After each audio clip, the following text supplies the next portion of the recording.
and made a grove, Right. worshipped all the hosts of heaven, and served Baal. Right. So they started serving other gods again. Okay. This thing, it just keeps going on and on and on. And right now, that's why you got so many churches right now who don't see eye to eye. You go into the communities, you got this church, Kojic Church, you got this Baptist church, you got all these different churches, and they can't even come together. Why? Because of all these different doctrines. All they got to do is keep the commandments. You know, if they keep the commandments and believe in Christ, that's all they got to do. But, you know, these people hate this people. They don't like this. They don't like this pastor because of this. You know, and then it's all, you know, it's all for a lot of it is for filthy lucre and money and gain. You know, so you have to be careful. You know, people have to be careful what they're dealing with. That's why I said this is the truth, man. You can't escape what the Bible says. You can't escape that. The Bible is speaking the truth. How do you measure? How do you know what someone's speaking about? You open up that Bible and you see whatever they speaking. You go right into the Bible, and you figure out, hey, wait a minute, are they speaking according to what the Bible? 2 Kings 17 and 15, even on 14, just like our fathers, when they got out of our forefathers, as soon as they left in Exodus, and when Moses was talking to the Most High, they was down there making this molten image, right? Right. And so basically, the same people to these days are rejecting, nothing, you know, but the same spirits, they rejected the word of the Most High. They rejecting His Bible, the word. And then it says, okay, which He testified against Him, and they followed vanity. Right? Right. So when you have brought out the churches, most of the people that go to church today want to show how nice they look. So I could have just committed 37 abominations the night before, but as long as I got on an Armani suit and some, you know, gator shoes on with a Steve Harvey tie and a top hat and a cane and a diamond chain ring on, they gonna say, oh, that guy must be living according to the Lord because look how nice he looks. Right. But and basically that's what we do. Even the chicks do in this world. They don't want to follow the laws of the Most High. They would rather stand in line at the Foot Locker for the next new pair of Jordans than to stand to hear the word, than to bump and elbow and fight to hear the word of the Most High. So He gave them up to, and they fought, and they became they. Right. Well, that's our, but see, that's our people, and they, you know, you look at how most people were raised. They wasn't raised really learning the Bible. People go to church to air out their dirty laundry. Basically, they go there to praise, to feel good, okay? But how many people actually go there to listen to the scriptures? You know, that's the thing. They don't go to listen to the scriptures. You know, they show that special attention to those who dress nice and all that, but they fail to realize the main thing that we have to stick to is the scriptures. Go to James 2 and 3. Let's answer it with the scriptures. Look at what the Bible says about that. James 2 and 3. Because even Hamashiach knew how our people was. You know how. We have respect to him that weareth the gay cloth. Whoa. Read that again. Start over. Read slow though. All right. Let everybody get there. Let everybody get there. James 2 and 3. Okay. And ye have respect to him that weareth the gay clothing. Stop. So when it says gay clothing, they ain't talking about a homosexual person. You remember, if he's happy, okay? Because back then, gay meant happy. Goes to show you how words change over a period of time. So it says gay clothing meaning happy clothing. Start over again from the top. And ye have respect to him that weareth the gay clothing, and say unto him, Sit thou here in a good place. Has left the contents. And say to the poor, Stand thou there, or sit here under my footstool. Right. Go ahead. Read. Are ye not then partial in yourselves, and are becoming judges of evil thoughts? Becoming judges of evil thoughts, and as people, they're more partial to people who have the nice gold rings on, the nice haircut, they're more partial to that than hearing God's word, hearing the Most High's word. And so, I mean, it was going on, not now, it was going on back then.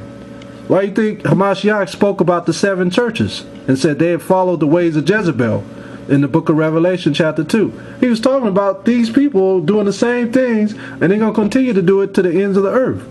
It's the same thing over and over again. But people want to say, nah, that happened way back then.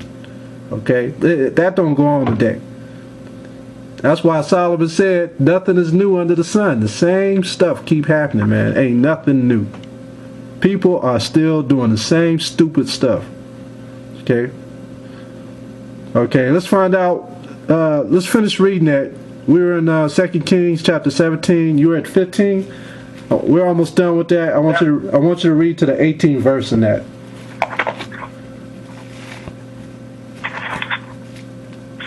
We're almost done with the study. I just want to finish it up. And they caused their sons and daughters to pass through the fire, to use divination and enchantment, and sold themselves to do evil in the sight of the Most High, to provoke him to anger. And provoked him to anger. Read verse 20 now. And the Lord rejected all the seed of Israel, and afflicted them, and delivered them into the hand of spoilers, until he had cast them out of his sight. Until he has cast them out of his sight. Again, he could have killed them, but he had mercy and he cast them out of his sight. So the Most High was showing mercy to Israel, because he had to fulfill the prophecies that he had already lined up. The prophecies still got to come to pass. So let's find out, since he cast them out, are the people that are there today, are they the real people? Let's find out. Because basically, they're in that land today. And let's find out they're actually the real people. So where you are, 2 Kings, read verse 24. Same chapter. And the king of Assyria brought men from Babylon and from Cutha. Yeah, Cutha. Go ahead. And from Ava. And the reason why you know who these people are, because if you go back to Genesis, chapter 10, these same cities are in Genesis chapter, I believe it's chapter 10 and 6. Okay, these are the Ethiopians. And the Ethiopians will tell you that this is them, because we ask them on the street and they say, yeah, that's us. Okay, so go ahead.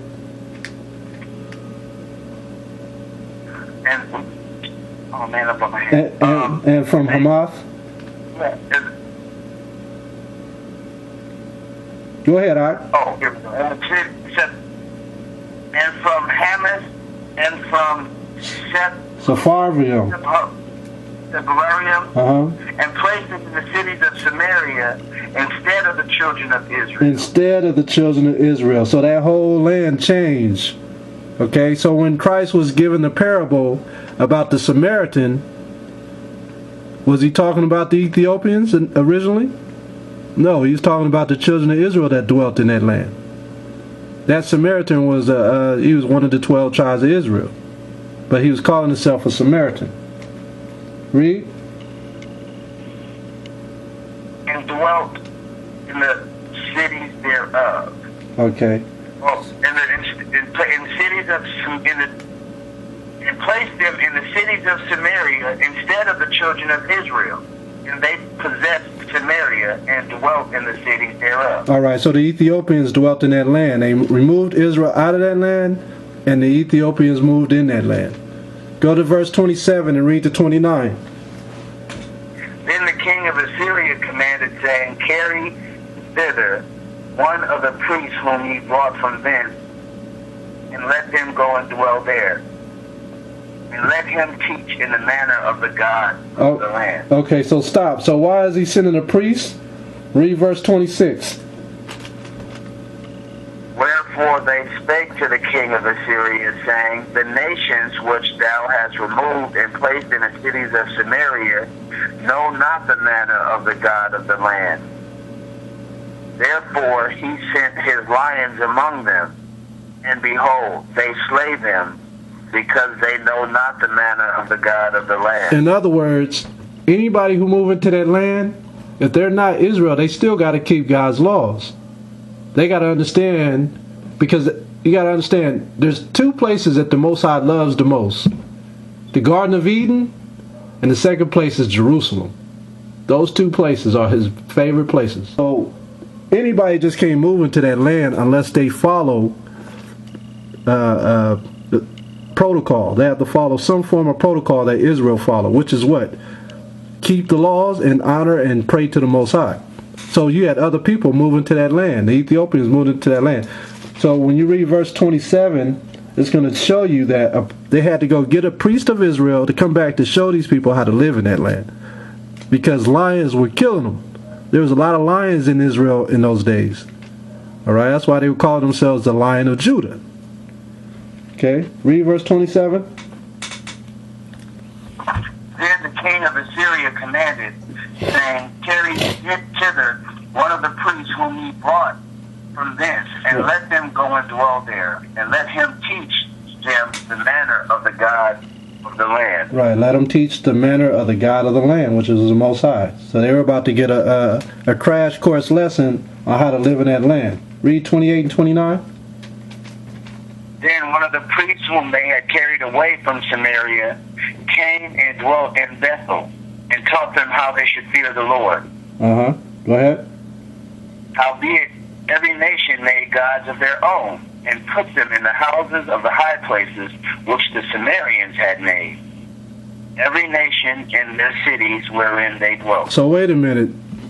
Has left the conference. So wait a minute. So the priests came in, taught these people how to live in the land, but they still took their gods and put it in their houses. That's what's going on in Israel today. If you go over there, you see all these other gods in Israel today. They got all these statues of Christ, which is not Christ. They got all these statues of Mother Mary. They got all these statues of this and that, temples of this and that. Okay, when the Most High told you not to build anything of stone and wood, He said that, right? So they doing. So even though they were worshiping God, they had this stuff in their houses. So He still. Another thing on top of that, basically, okay, what we just read was the Assyrians went to the land. They didn't know how to fear the Lord. The lions ate them up. Correct? That's right. Okay. Now, what they do today and what they did, what we just read, okay, is they want to know. This is how they do the missionaries. They come and they come in with that. Oh yes, we want to dwell in your land, but we don't want to get ate by lions. So teach us how to not get ate by the lions, and we'll take it from here. So they taught them how to fear the Lord. Okay, so now the Lord ain't gonna send the lions. As soon as they figured out just that part, then they want to say, okay, from this we're gonna take it and turn left. Everybody throw Molech and Belial and eat pork and shrimp. No, that's when they come in and kill. That's when they come in and kill the people, just like they did the American Indians. They the Pilgrims came, learned all the traits on how to live in this land, learn how to plant rice and all that from the Indians.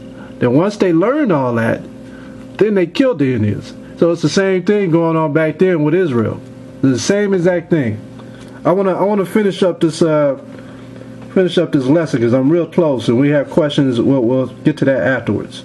Okay. So let's read verse 29.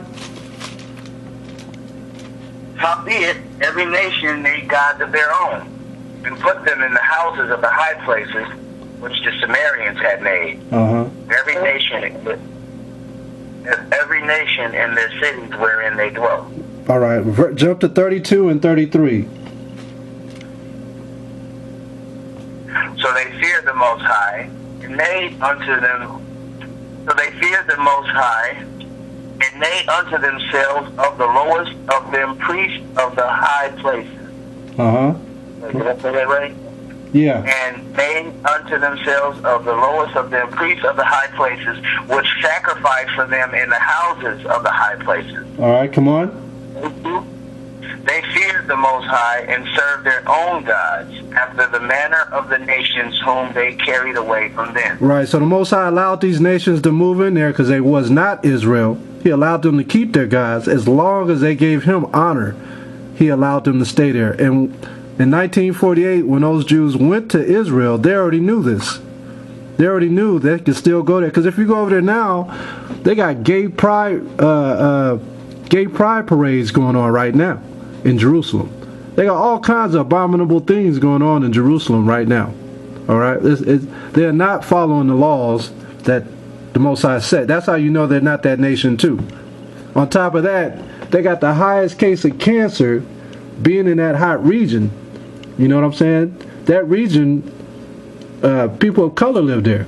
You know, so that's another way you know that's not the nation of Israel.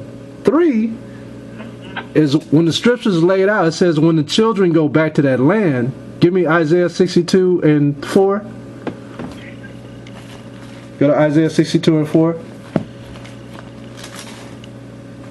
This is another way you know that those are not the people. So you got to look at the scriptures to understand who these people are. You got a lot of imposters that know that the children of Israel are powerful people. So why wouldn't they want to be those people? Thou shalt no more be termed forsaken.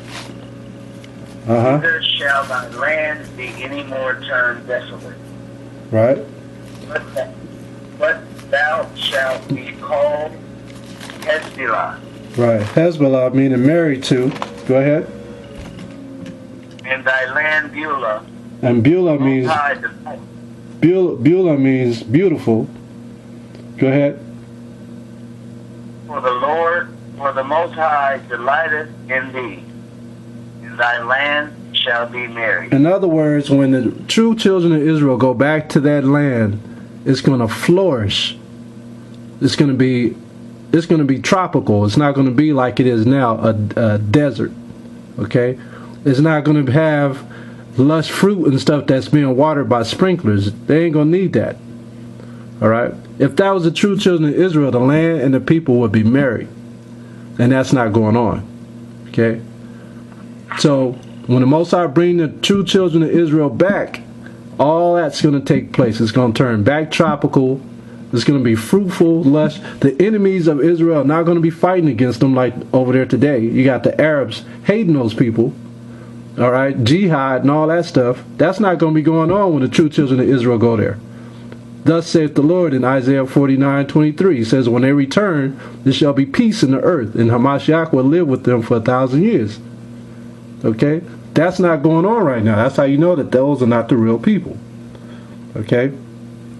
So, let's go to, let's find out how that land is abominated. Let's find out how Christ dealt with things. Go to Mark 8:21. Let's go to Mark 8 and 21. Let me show you how he knew that the land was defiled. Because everything that happens in the Old Testament happens in the New Testament. But you have to read. How is it that ye do not understand? Wait a minute. Hold on, Doc. That's Mark 8 and 21? Yeah. Okay. Start at 22. And he cometh to Bethsaida. Bethsaida. And they bring a blind man unto him, and besought him to touch him. So the disciples wanted Hamashiach to heal this blind man that came from Bethsaida. Come on. And he took the blind man by the hand and led him out of the town. Wait, so he led this man out of the town. Why did Christ take this man by the hand and lead him out of that town? Because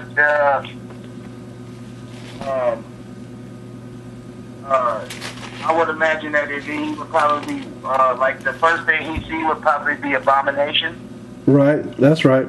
But let's start to answer things with the scriptures, though. That's a good answer. But let's answer it with the scriptures. That's what we have to learn to do. Talk with the scriptures. Let's go to Matthew 11 and 20.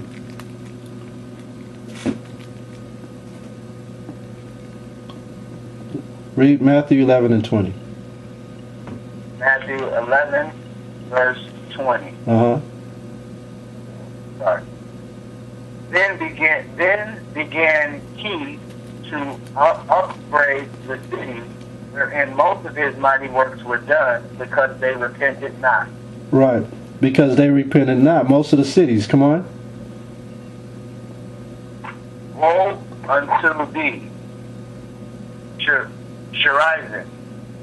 Uh-huh. Woe unto thee, Bethsaida. Bethsaida. So here's the same city. So in verse 20 he says, then began he to upbraid the cities wherein most of the mighty works were done. In other words, he stopped doing mighty works in those cities because of their unbelief. And one of the cities was Bethsaida, the same one that we're reading in Mark chapter 8. You see? That's the reason why he took this man's hand and led him out of the town. So that would be like us being in Oakland and somebody wanted to get healed because of the abominations done in Oakland. You take that person from Oakland to Alameda just to heal them because there's no abominations being done in that city.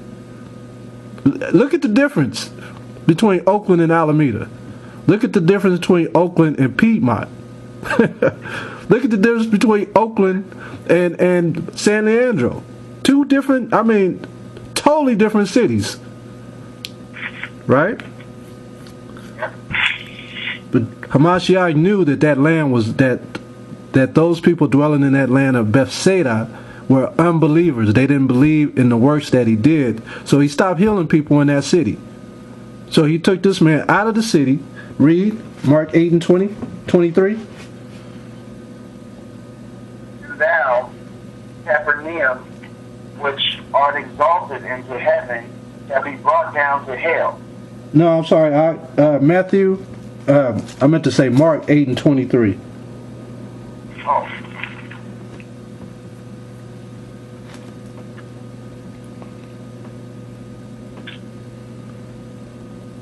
And he took the blind man by the hand and led him out of the town.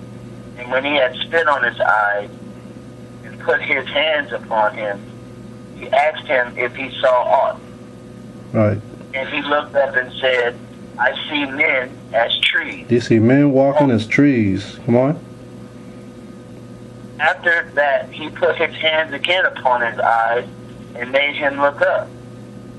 And he was restored and saw every man clearly. Right. Read on. And he sent him away to his house, saying, neither go into the town, nor tell it to any in the town. You see that? So why is he telling them, don't go back in that town telling people I healed you? Because the people didn't believe him from jump when he was there, so he didn't do any miracles there. But here is this man he done healed. He's saying, don't go back into that town telling those people I healed you. Because then them people are going to be like, oh man, we had the Messiah right here, right in our face, telling us. And they ain't even bothered to pay attention to him when he was there. You know? So Hamashiach was smarter than the average bear, man. He knew what was going on. All right? That's why he told, a lot of people in the churches, they say, oh, Christ told them don't say nothing. Well, it's the reason why he told them don't say nothing. Because of the people's unbelief. Okay? Go to, we got about 5 more verses. Go to Matthew 27 and 5. So Christ knew about the abominations in that city. Let's find out another abomination. See, it's all in the New Testament too. Matthew 27. Huh? Quote it and read it, Ike. Whenever you go to a chapter, always quote it and read it. Matthew 27, verse 5. Uh-huh. He cast down the pieces of silver in the temple and departed and went and hanged himself. So who is this? Judas.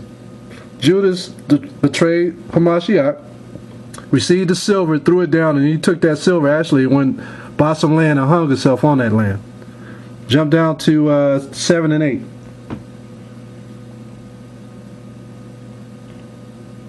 Wherefore that field was called the field of blood unto this day. Start at 7. And they took counsel bought with them the potter's field to bury strangers in. Now read 8. Wherefore that field was called the field of blood unto this day. So that field is still abominated based on what happened when he betrayed the Hamashiach. When he betrayed Christ, that land, that particular place is abominated until Christ comes back. Okay, just like the Dead Sea. You see how the Dead Sea is dead? When Sodom went up in flames, that Dead Sea became the Dead Sea. That's why can't nothing grow in it till Hamashiach come back. See, people like to act like this stuff is not true, but all you got to do is understand the history of the Bible and understand those places. You know what I mean? The evidence is there. Okay, well, let's read. Hold your question now. We're almost done. All right. How many years must you wait for land to be cleansed anyway? How many years? Does anybody know how many years it takes for a piece of land to be cleansed from an abomination? Does anybody know? What's the Most High's favorite number? What's the Most High's favorite number? 7, right? On the Sabbath day. The Sabbath day is the day of rest. 7 is his holy number. So go to Leviticus 25, 1 and 4.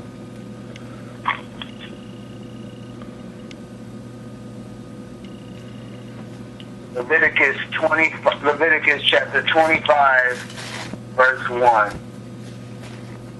And the Lord spake unto Moses in Mount Sinai, saying, Speak unto the children of Israel, and say unto them, When ye come into the land which I give you, then shall the land keep a Sabbath unto the Lord, the Most High. Right, so the land is supposed to also honor the Sabbath. Come on.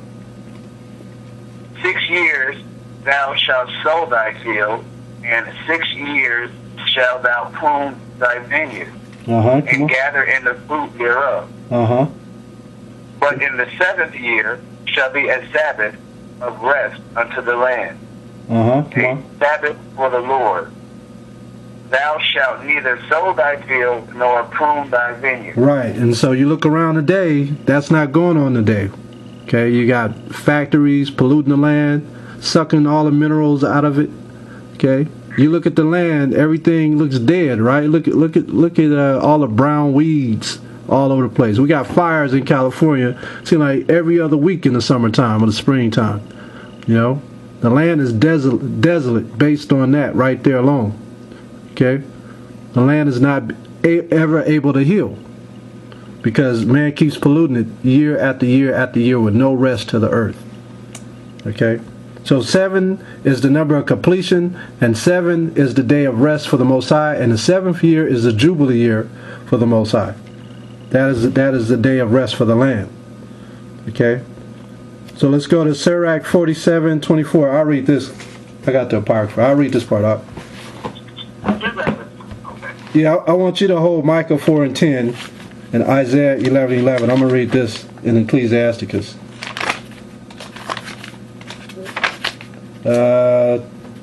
Ecclesiasticus 47 verse 22. But the Most High will never leave off his mercy, neither shall any of his works perish, neither will he abolish the posterity of his elect, and the seed of him that loveth him he will not take away. Wherefore he gave a remnant unto Jacob, and out of him a root unto David. So the Most High, he's telling you who he loves. Okay, verse 24 and 25, it says here, And their sins were multiplied exceedingly, that they were driven out of the land, for they sought out all wickedness, till the vengeance came upon them. So that's what we're dealing with today. You know, everywhere is polluted based on that alone right there, based on Israel going off. But now, we're coming near the time where we're going to be redeemed. So go to Micah 4 and 10, and read to the 12th verse. Chapter 4, verse 10.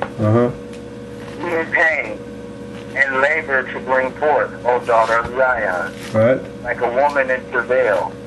For now shalt go forth out of the city, and thou shalt dwell in the field, and thou shalt go even to Babylon. There shalt be delivered. There shalt thou be delivered. There the Most High shall redeem thee from the hand of thine enemies. So the Most High is telling you, there is where you're going to be delivered. There is where you're going to be redeemed, meaning this place, here in Babylon. This is the new Babylon. Okay? Did you read the 12? Now also many nations are gathered against thee, Right. that say, let her be defiled, and let our eye look upon Zion. Let our eye look upon Zion. He's telling you something. So he's telling everywhere is defiled except for Zion. Zion is going to be the only way people are going to escape this place. Go ahead. But they know not the thoughts of the Most High. Right. Come on.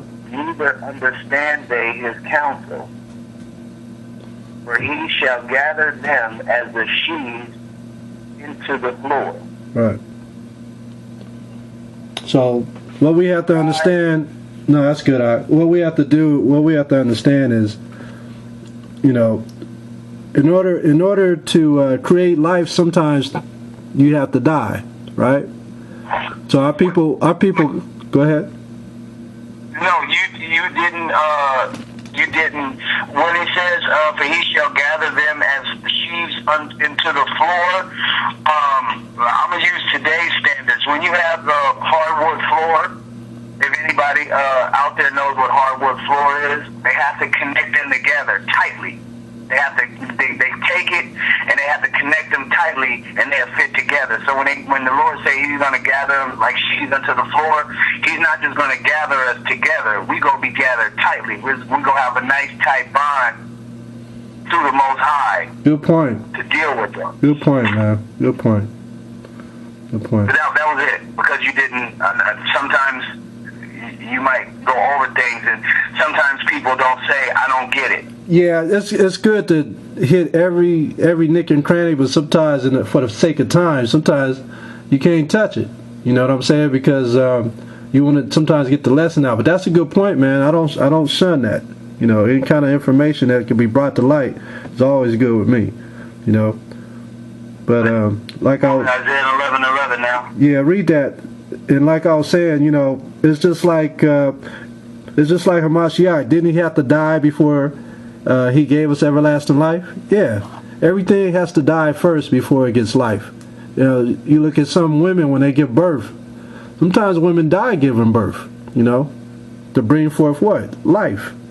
So that's what we always got to keep in mind. You know, sometimes when we talk about changing things in your life, that's a part of you that must die before you can enter into that kingdom. You know, you got to get rid of the old man, and that's how you do it. Go ahead. Isaiah 11:11. Isaiah chapter 11, verse 11. And it shall come to pass in that day that the Most High shall set his hand again the second time to recover the remnant of his people, All right. which shall be left from Assyria, and from Egypt, and from Pathros. These are all the places. These are all the places that he's going to pull his people from. He's telling you. Come on. And from Cush, which is Ethiopia, and from Elam, and from East India. Come on. And from Shinar, and from Hamath, all right, and from the islands of the sea. That's America and all the islands of the sea. America was considered an island back then. The islands of the sea. Come on. And he shall set up an ensign for the nation. And the ensign is this Bible. That's the ensign. It's the banner. Come on. And shall assemble the outcasts of Israel. Right, that's how we know that those are not the real people of Israel, because he's telling you he's going to assemble the outcast of Israel along with all these other people. So all those who are outcasts are going to come back. Come on. And gather together the dispersed of Judah. He also going to gather dispersed of Judah from where? The four corners of the earth. North, south, west, and east. He's going to gather us all back. Okay? It's going to all go back to the way it was in the beginning. Everybody's going to be in the place that they were supposed to be in the beginning. Alright? And with that, we come to a close. Anybody got any questions? You guys understand how the land gets defiled? And what happens when the land gets defiled? The Most High spews you out of that land? Or he brings... This is the word of the Lord of hosts. I took you from the pastures, from following the sheep, to be prince of my people Israel. I have been with you wherever you have gone, and have destroyed all the enemies in your path. I will make you a great name among the great ones of the earth, and sign a place for my people Israel. There I will plant them, and they shall dwell in the land.